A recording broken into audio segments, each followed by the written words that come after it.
Ability to read text, process it and understand its meaning. आप मेरी बात समझ रहे हैं? So reading comprehension is the ability to read text, process it and understand its meaning. ये आपको definition मिलेगी रीडिंग कॉम्प्रहेंशन की। लेकिन अब अगर आपने इसको आरसी की तरह पढ़ा तो आपको इसके कीवर्ड्स हाईलाइट करने पड़ेंगे। अब कीवर्ड्स क्या है यहाँ पे? एक तो रीड एक कीवर्ड है, तो सबसे पहले आपको पढ़ना पड़ेगा, उसके बाद उसको प्रोसेस करना पड़ेगा। जैसे सीपीयू में इंफॉर्मेशन आती है, इनपुट हो गया, प्रोसेसिंग हो गई, और फिर उसके अंडरस्टैंडिंग इट्स मीनिंग वो अपनी मेमोरी में सेव कर लेता है। ठीक है, so that is how you have to also progress. Sorry मेरी हैंड राइटिंग काफ़ी गंदी है। तो समझ में आया? सबसे पहला होगा आपका रीडिंग वाला पार्ट, उसके बाद होगा आपका प्रोसेसिंग वाला पार्ट, ठीक है, उसके बाद होगा आपका अंडरस्टैंडिंग वाला पार्ट, अंडरस्टैंडिंग वाला पार्ट हो गया, and finally you will have, अब आ जाओ क्वेश्चन सॉल्विंग पे। उसके बाद आपसे जो मर्जी करा लो, इन्फेरेंस निकलवा लो, या आपकी अप्लाइंग करवा लो, या आपका डेटा पूछ लो, कुछ भी करवा लो उसके बाद, ठीक है। अब पता नहीं बुक्स में इतना कॉम्प्लिकेटेड कर देते हैं इन चीज़ों को, मेरे समझ में नहीं आता कि कौन तो किताबें लिखता है, आज तक समझ में नहीं आया। ये एलिमिनेशन मेथड लगा लो, ये कर लो, वो कर लो, सब फालतू की बात है। ये सिंपल प्रोसेस होता है। You start with reading, you start with processing, start with understanding, and then you end with solving questions. किसी भी पैसेज को अगर मैं मेरे पर्सनल एक्सपीरियंस से बताऊं, मैंने खूब 100-200 आरसी सॉल्व किए हैं। एक होता है उसका मेन आइडिया, आप सीधी सी बात ध्यान रखना, एक होता है मेन आइडिया, एक होता है उसके सपोर्टिंग डिटेल्स। जो मेन आइडिया होता है वो ऑथर आपको 50 बार रटा देगा। जैसे आप मूवी देखने जाओ, कोई हम दिल दे चुके हैं सनम, उसमें 50 बार बोलेंगे हम दिल दे चुके हैं सनम, वैसे ही ये मेन आइडिया होता है, ठीक है।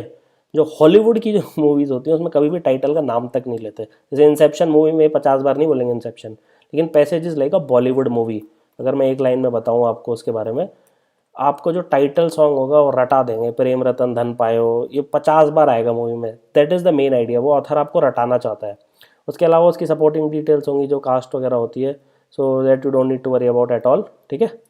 सो तो जो मेन आइडिया है उस पर हम फोकस करेंगे, और उसके बाद हम जाएंगे सपोर्टिंग डिटेल्स के ऊपर, ठीक है। अगर आपने मेन आइडिया पकड़ लिया तो सपोर्टिंग डिटेल्स काफ़ी इजी हो जाती है। तो that is how it is basically P M and S, P is equals to M plus S, just remember that, ठीक है। आगे बढ़ते हैं।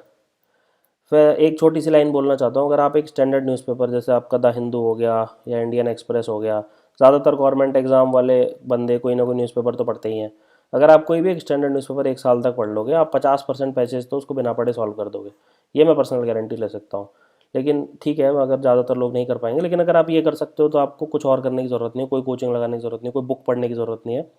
एक न्यूज़पेपर पकड़ो, उसको एक साल तक उसको ढंग से पढ़ लो, कोई इशू नहीं होगा, आधी से ज़्यादा आरसी उसी में से आ जाएंगी, ठीक है। अब आरसी की इंपॉर्टेंस देखते हैं कि क्यों हम ये वीडियो बना रहे हैं। सबसे पहले, जितने भी आपके गवर्नमेंट एग्जाम होते हैं उसमें से 25 से 50% जो क्वेश्चंस होते हैं, 25 से 50% बता रहा हूँ मैं, मतलब ये छोटा नंबर नहीं है, बहुत बड़ा नंबर है। जितने भी इंग्लिश के क्वेश्चन होते हैं उसमें से 1/4 से 1/2 आपके इसमें से आता है, इंग्लिश वाले सेक्शन में से, मतलब आरसी में से आता है, ठीक है। So it is the deciding factor, it is the deciding factor of your selection, कि आप सेलेक्ट होंगे कि नहीं। आपकी पूरी लाइफ, आपका जॉब इस पर डिपेंड करता है, ठीक है। Deciding factor in your job, ठीक है। अब काफ़ी सारे एग्जाम होंगे, उसका पैटर्न होगा, किसी में 25 है, किसी में 50। But the most important thing is time constraint. अगर आप देखो यहाँ पे टाइम एक क्रूशियल फैक्टर होगा। क्यों? एसएससी टायर 2 में 200 क्वेश्चन होंगे, लेकिन आपको 120 मिनट मिलेंगे। यहाँ पे आप देखोगे 30 से 40 सेकंड है। यहाँ पे भी आप देखोगे कि 100 क्वेश्चन में 60 मिनट है। यहाँ पे आप देखोगे 200 क्वेश्चन में 140 मिनट है। तो आप यहाँ पे देख सकते हो कि 30 से 40 सेकंड मिल रहे हैं पर क्वेश्चन आपको। तो आप समझ रहे हो, टाइम इज़ द टू। और उसमें भी आपके पास टेंशन होगी कि बहन की शादी करनी है, मम्मी का ऑपरेशन कराना है आँखों का, और ये सब, आपको जॉब चाहिए, काफ़ी टेंशन होगा, काफ़ी स्ट्रेस होगा। आप देखोगे कि लोग फोड़ रहे हैं एग्ज़ाम बाजू में। एटमॉस्फेयर ऑफ एग्ज़ाम हॉल आपके दिमाग में ट्रिक करेगा। तो और आरसी में क्या है, पढ़ना पड़ता है, और उसमें ट्रिक होती है कि मतलब आपका ऑलमोस्ट आपको बहुत ज़्यादा टाइम वेस्ट हो जाएगा। सो इस वीडियो में आपको ऐसी मैं कुछ टेक्निक्स बताऊंगा जिससे आप इजीएस्ट उसको क्रैक कर पाओगे। अब नेगेटिव मार्किंग होती है तो उससे क्या होगा कि टाइम कंस्ट्रेंट के कारण नेगेटिव मार्किंग होगी और आपके मार्क्स कम हो जाएंगे। तो आप यहाँ देख सकते हो 40% क्वेश्चन है। आप एसएससी टायर 1 में 5 से 25 क्वेश्चन इंग्लिश के, इसमें से 5 में से मतलब 25 क्वेश्चन आते हैं तो 5 इससे आ जाते हैं। और टायर 2 में मतलब करीब 50, मतलब 1/4 आप देख सकते हो पूरा पेपर इसमें से आ रहा है। तो इम्पॉर्टेंट तो है, और करना भी है, और टाइम भी कम है। तो अब कैसे करें वो देखते हैं। क्या टेस्ट करता है? सबसे पहला क्वेश्चन ये होता है कि वो टेस्ट क्या करना चाहते हैं भाई, क्यों दे रहे हैं RC. It taste your thorough understanding of the passage, कि भाई आपको समझ में आता है कि आप ऊपर ऊपर से देख के निकल लेते हो, प्रिसाइज हो गए नहीं। मतलब जैसे मान लो कि बुल्स आई होती है, ठीक है, तो आपका तीर निशाने पे लग रहा है कि यहाँ जा रहा है, कि यहाँ जा रहा है, कि यहाँ जा रहा है, कि यहाँ जा रहा है। तो दोनों थॉरो हो और प्रिसाइज हो, ठीक है, ये दोनों चीज़ें आपको एब्सोल्युटली क्लियर होनी चाहिए।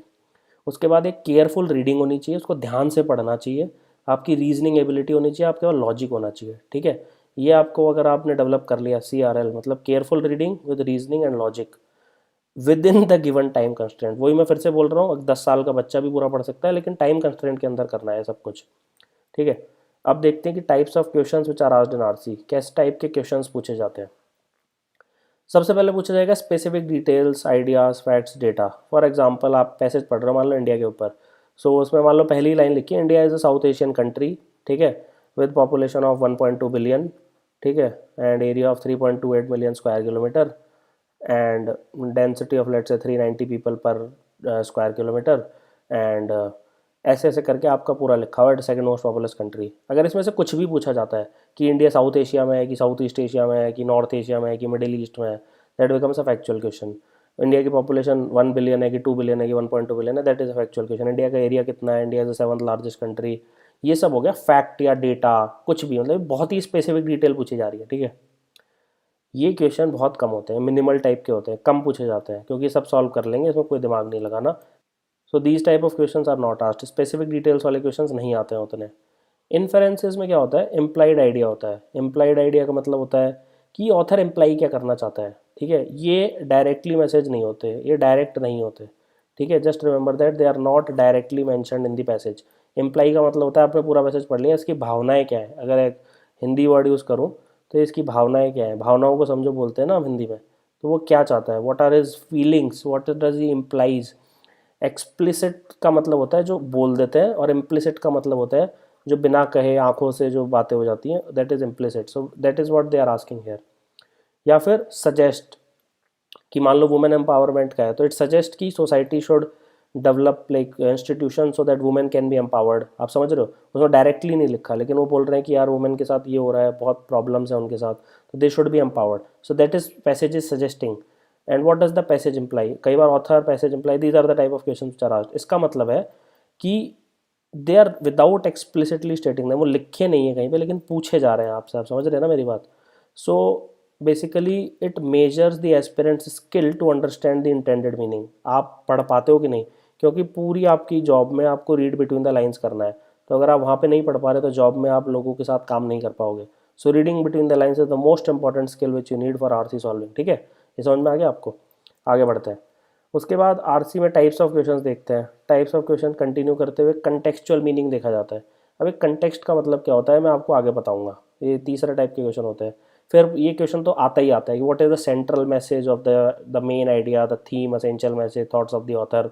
ये पूछते ही पूछते हैं, मतलब ऑलमोस्ट इनवेरिएबली पूछा जाता है अगर बड़ा पैसेज होता है तो मैंने ऑलरेडी आपको बता रखा है कि पैसेज में एक तो होता है मेन आइडिया और एक होते हैं उसके सपोर्टिंग डिटेल्स। ये जो अभी हमने एग्जांपल लिया उसको सॉल्व करके दिखाऊंगा तो आपको शायद बहुत क्लैरिटी मिलेगी। So sometimes it is explicitly mentioned in the passage कि भाई ऑथर का सेंट्रल मैसेज एक्सप्लिसिटली भी मेंशनड होता है, and sometimes you have to evaluate the main idea. ठीक है, समटाइम्स आपको थोड़ा सा इन्फेरेंस लेना पड़ता है, बट एनीवे ये सब आपको पता चल चुका है कि these are the types of questions which are asked. ठीक है, क्लियर है। Then it is also ask like attitude of the author कैसा है, कि क्रिटिकल है। क्रिटिकल का मतलब होता है वो उसका मतलब क्रिटिसाइज करता रहेगा कि ये गलत है, वो गलत है, फलाना गलत है, ऐसे होना चाहिए, वैसे होना चाहिए, यूएसए तो इतना डेवलप्ड है, इंडिया इतना पीछे है, यूएसए में वुमेन एम्पावर्ड है, इंडिया में नहीं है, यूएसए में वो है, इंडिया में तो ओपन डिफिकेशन होता है, ये सब ये क्रिटिकल होता है। या फिर ब्यूरोक्रेसी करप्ट है, या इंडिया में डीमोनेटाइजेशन बेकार है, ये सब क्रिटिकल एटीट्यूड होता है। इंट्रोस्पेक्टिव का मतलब होता है कि क्या हम ऐसी सोसाइटी बन गए हैं जहाँ पे वुमेन को फ्रीडम नहीं मिल रही, क्या हम ऐसी सोसाइटी हैं जहाँ पे बच्चों को अपना कैरियर चूज़ करने की नहीं है, मतलब इंट्रोस्पेक्ट करने की बात कर रहा है, ये क्रिटिसाइज नहीं कर रहा, ये पूछ रहा है, अंदर झांक के देखो, अंदर झांक के देखो कि तुम ऐसे कैसे बन गए। सो दैट इज़ इंट्रोस्पेक्शन। और एक होता है सजेशन, कि हमें चाहिए कि हम बच्चों को अपना कैरियर खुद चूज़ करने दें, हमें चाहिए कि हम मेल जो हमारे सन्स होते हैं उनको रेस्पेक्ट करना सिखाएं वुमेन की। So these are suggestive. आपको समझ में आ रहा है, ये एटीट्यूड ऑफ द ऑथर है। Then assumptions and arguments, so which author is taking to support his ideas. कई बार अज्यूम करता है कि मान लो कि इंडिया में सब करप्ट है, या ऐसे चालू करेगा वो अपना कि अज्यूम कि 50% ऑफ इंडियंस आर करप्ट या 100% आर करेक्ट, या आर्ग्यूमेंट ले लेता है किसी का randomly. So they are not facts but they are assumptions. ठीक है, तो दिस इज टाइप की पूछते हैं कि which of the following is assumption of the author. देन ये छह तो सब फालतू एक तरफ है, 7 आते हैं वोकेबलरी बेस्ड क्वेश्चन। अगर आपने नोटिस किया होगा तो मैंने बोला था आप 1 साल तक अखबार पढ़ लो, आपको कोई दिक्कत नहीं है। आप उसको भी छोड़ो, आप अनअकैडमी पे एक कोर्स चलता है वोकेबलरी का, अगर आप उसको भी देख लोगे ढंग से, अनअकैडमी पे जो कोर्स चलता है, या फिर द हिंदू समरी का जो हमारा कोर्स है, अगर उनको भी आप देख लोगे डेली बेसिस पे, तो आपके 40 से 50% आरसी के क्वेश्चन हो जाएंगे। क्यों? क्योंकि वो वोकेबलरी बेस्ड होते हैं। या तो उसका मीनिंग पूछेंगे वर्ड का, या फिर उसके सिनोनिम पूछेंगे। सिनोनिम का मतलब होता है सिमिलर साउंडिंग वर्ड, एक होता है सिमिलर मीनिंग वर्ड, और एंटोनिम का मतलब होता है जो अपोजिट मीनिंग वर्ड। तो अगर आप अनअकैडमी पे द हिंदू समरी या हिंदू एडिटोरियल या फिर आपने वोकेबलरी कोर्सेज भी देख लिए, तो आपकी आधी लाइफ शॉर्ट हो जाएगी। ठीक है, तो ये 7 तरह के क्वेश्चन आते हैं, इसके बाहर कोई क्वेश्चन नहीं आता है। ठीक है, कोई भी क्वेश्चन इसके बाहर नहीं आएगा आपका। Is it clear?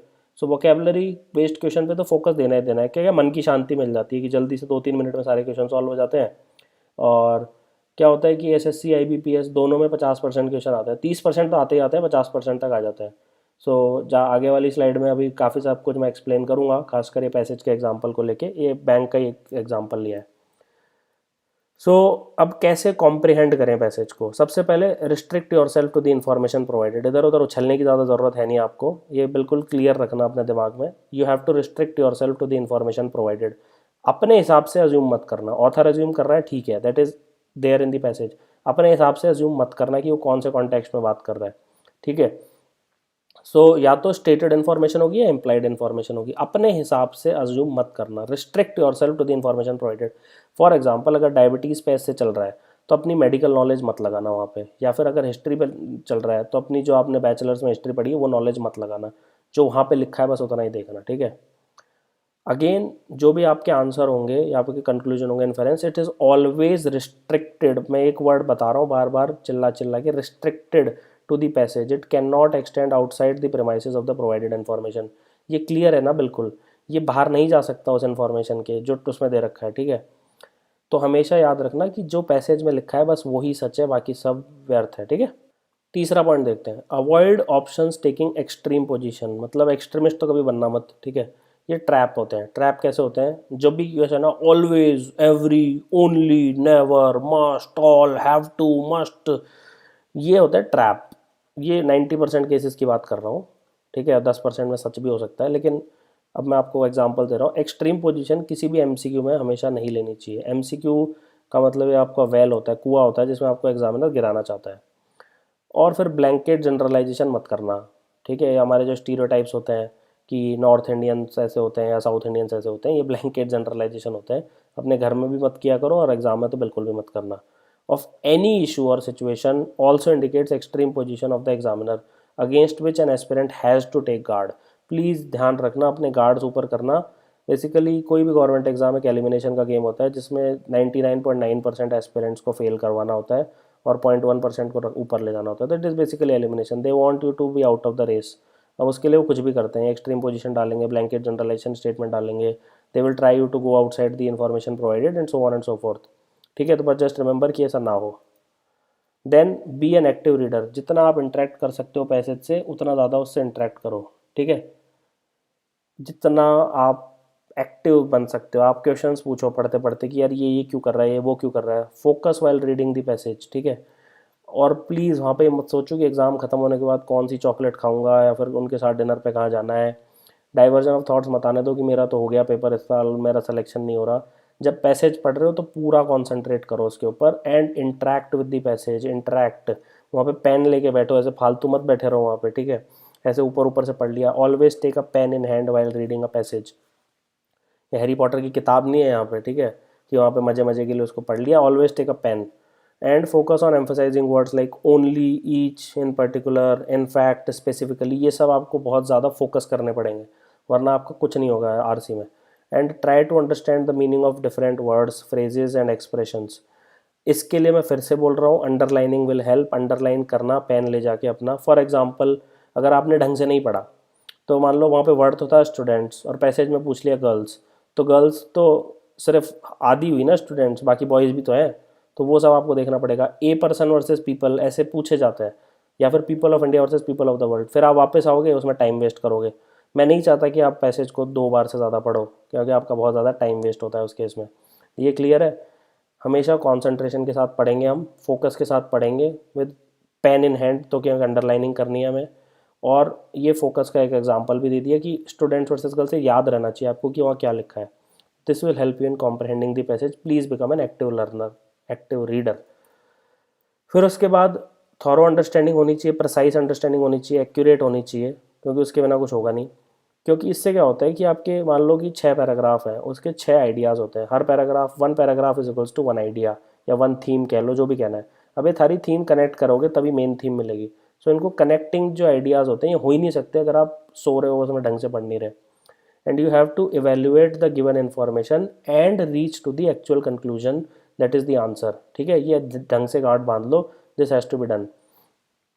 फाइनली जो सबसे गलती करते हैं लोग, वो पॉसिबिलिटी और सर्टेनिटी को डिफरेंशिएट कर देते हैं कि author suggest that people should have शौचालय इन देयर हाउस. एक तो ये हो गया. या फिर पीपल कैन हैव. तो जो कैन वाला जो वर्ड हो गया ना, ये होगी पॉसिबिलिटी कि भाई हो सकता है. लेकिन सर्टेनिटी का मतलब होगा ही होगा, शुड या फिर मस्ट. ठीक है. और कैन या कुड जो होगा वो होंगे आपके पॉसिबिलिटी. तो प्लीज़ डिफरेंशिएट करना चालू कर दो पॉसिबिलिटी वर्सेस सर्टेनिटी. पॉसिबिलिटी का मतलब हो सकता है, ठीक है, और सर्टेनिटी का मतलब होता है या ऐसे ही होगा. ठीक है, ये क्लियर है. पॉसिबिलिटी और सर्टेनिटी का डिफरेंस बहुत इंपॉर्टेंट होता है कॉम्प्रहेंडिंग द पैसेज में. उसके बाद हमेशा जो मैं पर्सनली फॉलो करता हूँ और जो अच्छे जो कैंडिडेट्स होते हैं वो क्या करते हैं, अगर क्वेश्चंस देख लेते हैं जल्दी से. जल्दी का मतलब लिटरली बहुत जल्दी, मतलब 1 मिनट में सारे के सारे 10 क्वेश्चन पढ़ डाले. ठीक है. उसके बाद quick glimpse of the questions. ठीक है, अगर किसी को नहीं भी देखना तो उसकी मर्जी है, ऐसी कोई ज़बरदस्ती नहीं है. Both of the methods are correct. लेकिन जो भी करो, या तो पहले पहले पैसेज पढ़ो, दोनों में स्किमिंग होनी चाहिए. स्किमिंग का मतलब होता है जल्दी से गए, ऊपर से दूध की मलाई खाई और दूध दूध छोड़ दिया. इसका मतलब है कि 1 मिनट में या तो पूरा पैसेज पढ़ लिया या 1 मिनट में आपने 10 के 10 क्वेश्चन पढ़ लिया. ठीक है. मैं पर्सनली सजेस्ट करूंगा एक बार क्वेश्चंस पढ़ लेना before reading the passage. It is always a good idea. उसके बाद क्या करते हैं, जो क्वेश्चंस है ना उसमें आपने जो कीवर्ड्स हैं उनको अंडरलाइन कर लिया. जैसे ये कीवर्ड है, मैंने इसको अंडरलाइन कर लिया, या एलिमिनेटिंग को अंडरलाइन कर लिया, ऑप्शंस को अंडरलाइन कर लिया. ऐसे you have to go back and reread later, क्योंकि जब आप पैसेज पढ़ोगे और उसके बाद वापस आओगे तो आपको ये वापस देखने पड़ेंगे क्वेश्चंस के. फिर क्या होता है, कुछ कुछ क्वेश्चंस होंगे वो आप इजीली, उसमें क्या होंगे कि 3 मान लो ए बी सी और डी 4 ऑप्शन है. आपको पता है ए भी नहीं हो सकता, सी भी नहीं हो सकता, डी. तो बी ऑटोमेटिकली करेक्ट हो जाएगा, वो आपको देखते ही पता चल जाएगा questions. So eliminating the wrong option will give you the right answer in some questions, not all, but काफ़ी क्वेश्चंस में आपको ऐसे भी मिल जाएगा. इसीलिए क्वेश्चंस पहले पढ़ना बहुत ज़रूरी है. उसके बाद अगर आपको एक सिंगल मोस्ट इंपॉर्टेंट ट्रिक मैं बताऊं कि आपको पैसेज में 50% मार्क्स चाहिए, खासकर मैं बात कर रहा हूँ अपने बैंक और एसएससी एग्जाम्स की. तो you have to expand your vocabulary. और कोई ऑप्शन नहीं है, कोई चारा नहीं है. एक हिंदू एडिटोरियल का हमारा कोर्स चलता है, उसको देख लो, या हमारे वोकेबलरी के स्पेसिफिक कोर्सेज हैं उनको देख लो. तो क्या होगा कि आप वोकेबलरी बेस्ड क्वेश्चन सारे आंसर कर दोगे. unacademy.com पे जाके देख लीजिए. और to understand the passage and answer inference and conclusion based questions. लोगों को क्या लगता है कि वोकेबलरी बेस्ड अगर हमने कुछ बना दिया वोकेबलरी बेस्ड, तो उससे ये नहीं होगा कि सिर्फ आप वोकेबलरी के आंसर कर पा रहे हो. आप मेरी बात समझ रहे हो? बहुत इंपॉर्टेंट बात मैं आपको बता रहा हूँ यहाँ पे, कि ये वोकेबलरी से कुछ नहीं होगा सर. इससे आप 50% क्वेश्चन तो सॉल्व कर दोगे, लेकिन जो बाकी 50% है वो भी लिखे तो अंग्रेजी में ही है, इंग्लिश भाषा में ही है. इंग्लिश का मतलब होंगे उसमें वर्ड्स होंगे कुछ टफ. अगर आपकी वोकेबलरी होगी तो आप समझ जाओगे, वरना आपको जर्मन लगेगा जैसे चालू किया था. सो ना केवल आपको वोकेबलरी बेस्ड क्वेश्चन सॉल्व करने मिलेंगे, बल्कि आप पैसेज को पढ़ पाओगे. Answer, inference, conclusion based question काफ़ी ईजी हो जाता है. It makes your task very easy sir and ma'am. ठीक है, ये दिल है आपके लिए, इसको वोकेबलरी के थ्रू ही आप पार कर पाओगे. So good vocabulary increases your understanding of the author's intent. And please while practising, if you don't know the meaning of the word, try to find their meaning. ये सबसे इंपॉर्टेंट चीज़ बता रहा हूँ. Expand your vocabulary. इसके लिए मैंने एक वीडियो भी बनाया, 10 tips to expand your vocabulary, वो देख लेना. या फिर unacademy.com पे कोर्सेज हैं वोकेबलरी के, वो देख लेना. घबराने की कोई बात नहीं है, सारे कोर्सेज मिल जाएंगे. ठीक है. Now attempt vocabulary questions first, क्योंकि इससे मन की शांति मिल जाती है. मैंने आपको बताया अभी आपके पास 30 से 40 सेकंड होते हैं, लेकिन कुछ क्वेश्चन होंगे जिसमें 1 मिनट लगेगा ही लगेगा. तो क्या होगा, अगर आपने ये 5 क्वेश्चंस पहले अटैम्प्ट कर लिए तो विद इन 1 मिनट आपके पास अब काफ़ी टाइम सेव हो गया. जो आपको मान लो 40 सेकंड के हिसाब से 5 क्वेश्चन अगर हम सॉल्व करें तो आपके पास 200 सेकंड बनते हैं, यानी कि 3.5 मिनट रफली. तो अब 3.5 मिनट की बजाय आपने 2.5 मिनट बचा लिए. अब 2.5 मिनट आप दूसरे क्वेश्चन पे सॉल्व करो जिसमें 1 मिनट लगने वाला है आपको सॉल्व करना है. आप समझ रहे हो मेरी बात? सो 50% क्वेश्चन आएंगे सिनोनिम्स, एंटोनिम्स, फ्रेजेस, ये सब. So if you do not know the meaning of few words then use the contextual clues, ठीक है, to figure out the meaning of those words. अभी मैं बताता हूँ कंटेक्चुअल क्लूज होते क्या है। फॉर एग्जाम्पल अभी जैसे मान लो कि यू आर आउट करके एक वर्ड है, ठीक है, यू आर आउट। अब इसका क्या मतलब है यू आर आउट का मतलब? अगर एक क्रिकेट का पैसेज होगा तो इसका मतलब है कि अंपायर ने उंगली उठा दी and you are out in cricket. अगर इसका मतलब होगा कि मम्मी से पापा पूछ रहे हैं कि बेटा कहाँ है, और वो बोल रहे हैं कि you are out in the sense कि मतलब आप घर के बाहर हो, ठीक है।